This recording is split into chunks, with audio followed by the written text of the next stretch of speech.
혹시 이런 경험이 있으신가요? 회의실에 다 같이 모여서 브레인스토밍을 시작해보자고 했는데 아무도 말을 하지 않고 그냥 조용히 서로 눈치만 보는 상황. 누군가 아이디어를 하나 꺼내면 그게 마치 전부인 것처럼 그 자리에서 바로 실행 가능성부터 따지기 시작하고 결국 아이디어 몇 개만 나오고 끝나버리는 상황 말입니다. 생각보다 이런 경우 정말 많습니다. 우리는 분명히 창의적인 아이디어를 끌어내고 싶어서 모였는데 실제 회의 결과를 보면 정작 나온 아이디어는 5개에서 8개 정도에 불과하고 그 중에서도 앞에서 나온 두세 개 아이디어 중 하나로 결론이 나버리죠. 어떤 은행 사례에서는 신사업 아이디어를 6개 제출해야 한다는 조건을 두었는데 그 숫자 때문에 사람들은 이미 몇 번째 안건쯤에서 이 정도면 충분하지 않나? 하고 아이디어 내는 걸 그만두었다고 해요.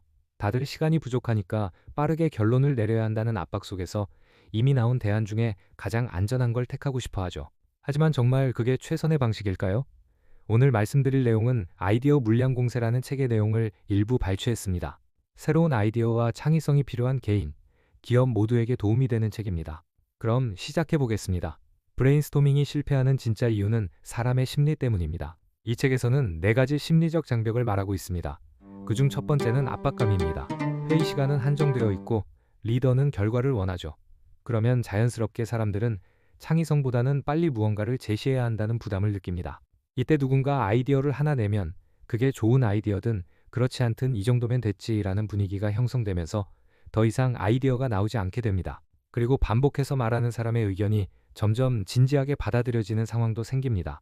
그러다 보면 회의는 결국 실행 가능한 안건 선정으로 바뀌고 창의성은 설 자리를 잃게 되죠. 두 번째는 창의성 절벽이에요. 사람들은 아이디어 몇 개를 내고 나면 난 할 만큼 했어 라고 느낍니다. 실제로 심리학자 브라이언 루카스와 로런 노드그렌의 연구에 따르면 대부분의 사람들은 첫 아이디어가 나오고 나서 일정 시간이 지나면 창의성이 고갈된 것처럼 느끼기 시작해요. 그래서 더 이상 새로운 아이디어를 떠올리려 하지 않죠.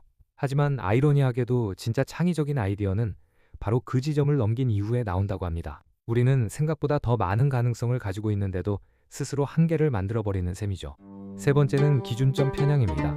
이건 우리가 처음에 들은 숫자나 정보가 머릿속에 기준점으로 남아서 이후 판단에 계속 영향을 주는 현상을 말해요. 예를 들어 회의 중 누군가가 예산은 한 1,000만 원이면 되지 않을까요? 라고 말하면 그 이후에 나오는 모든 아이디어는 그 예산 안에서만 움직이게 되는 거죠. 더 창의적인 아이디어가 있을 수도 있는데 처음 정해진 기준점 때문에 머리가 그 밖으로 나가지 못하게 됩니다. 사실 이 숫자에는 아무 근거도 없는데 말이에요. 그리고 네 번째는 아인슈텔룬 효과입니다. 이름이 좀 낯설지만 아주 흔하게 발생하는 현상이에요.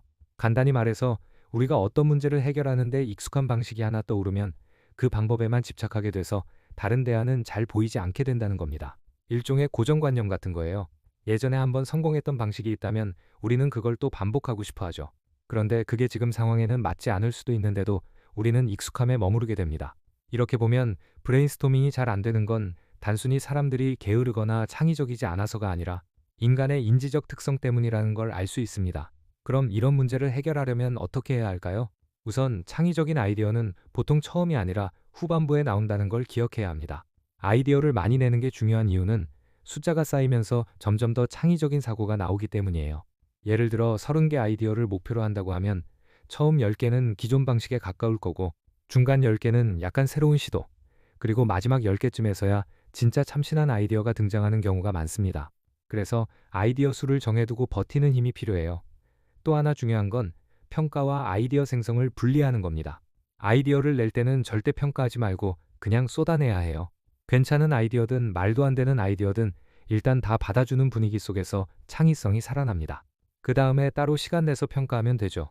이런 방식은 사람들이 비판받을까봐 위축되는 걸 막아줘요. 그리고 아이디어를 회의 전에 미리 혼자 생각해보게 하면 그룹에 휘둘리지 않고 다양성이 살아날 수 있습니다. 혼자 생각한 후 모아서 공유하면 오히려 더 풍부한 논의가 가능해지죠. 마지막으로 이건 좀 미친 아이디어인데 라는 말로 시작해보세요. 말하는 사람도 부담을 줄이고 듣는 사람도 기대치를 낮추니까 오히려 기발한 아이디어가 튀어나올 수 있을지도 모릅니다.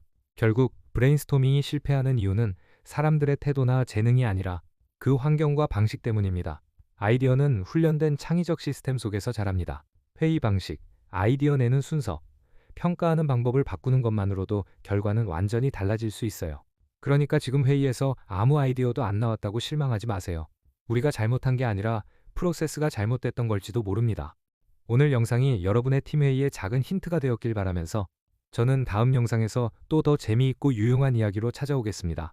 감사합니다.